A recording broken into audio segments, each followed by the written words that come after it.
ان کے رب نے ان کی دعا کو قبول کیا اور فرمایا میں تم میں سے کسی عمل کرنے والے کے کسی عمل کو ضائع کرنے والا نہیں، من ذکرن او انثی، اب مرد ہو کا عورت، بعضکم من بعض، تم ایک دوسرے ہی میں سے ہونا، ایک ہی باپ کے نطفے سے بیٹا بھی ہے بیٹی بھی ہے، ایک ہی ماں کے رحم میں پرورش پائی ہے بیٹے نے بھی بیٹی نے، تو اونچ نیچ کہاں سے آ جائے گی، کدھر سے آ جائے گی؟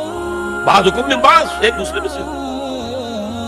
فالذین ہاجروا، وہ لوگ جنہوں نے ہجرت کی، تو ہجرت صرف مردوں تو نے نہیں کی، عورتوں نے بھی کی، وَأُخْرِجُوا مِن دِيَارِهِمْ، جو اپنے گھروں سے نکالے گئے، ان میں مرد بھی تھے عورتیں بھی تھیں، وَأُوذُوا فِي سَبِيلِي، اور جنہیں میری راہ میں ایذا پہنچائی گئی، ان میں مرد بھی تھے عورتیں بھی تھیں۔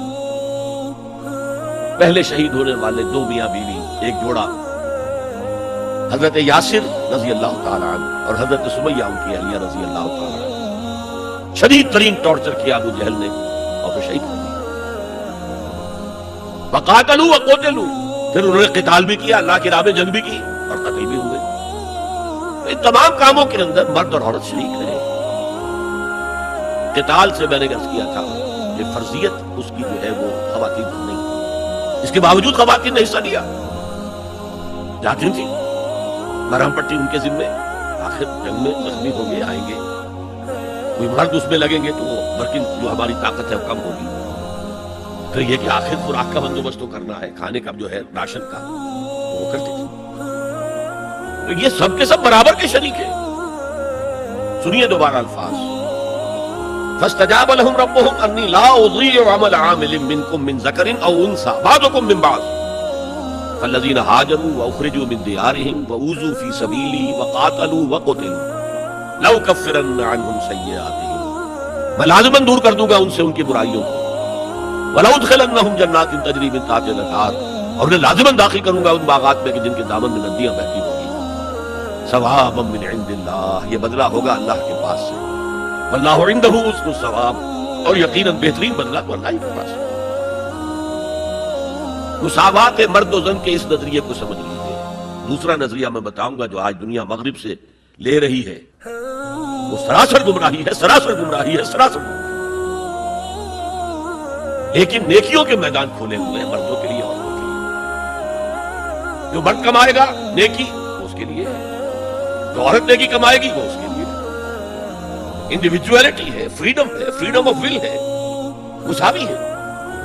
اور اسی لیے میں نے یہ جو آیت ہے دیکھیے، اس میں 10 اوصاف میں مردوں عورتوں کو برابر برابر، عام طور پر قرآن کا اسلوب یہ نہیں ہے، اسے عربی میں کہتے ہیں برسبیل تغلیب۔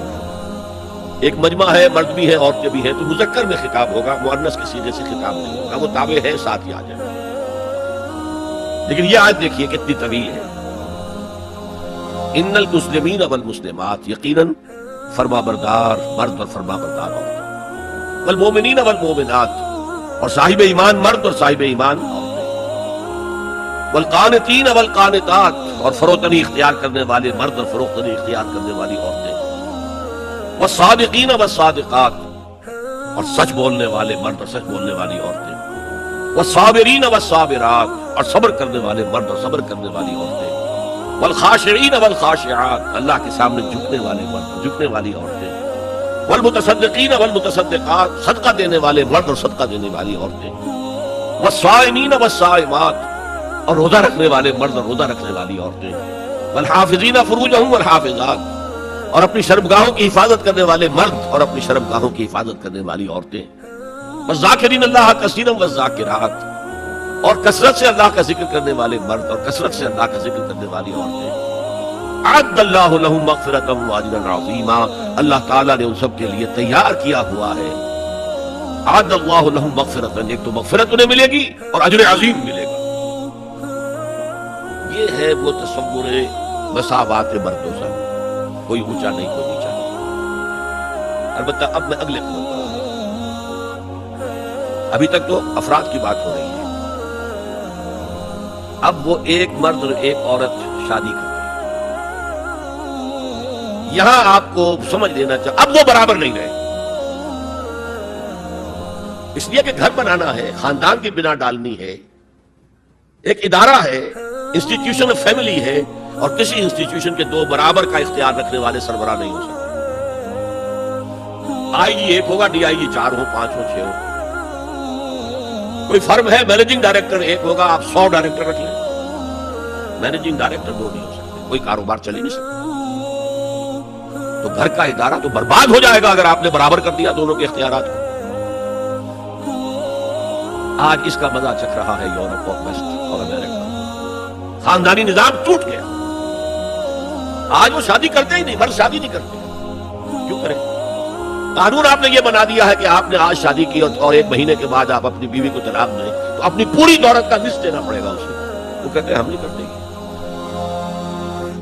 لیکن عورت کی تو ضرورت ہے نا, مرد کی ضرورت عورت ہے, لیکن عورت کی ضرورت بھی تو ہے مرد. مرد کہتا ہے آؤ میرے ساتھ رہو, کھاؤ پیو, میں شادی نہیں کروں. وہ یہ کہتے ہیں وی آر لیونگ ٹوگیدر, بس we are not married, we are living together.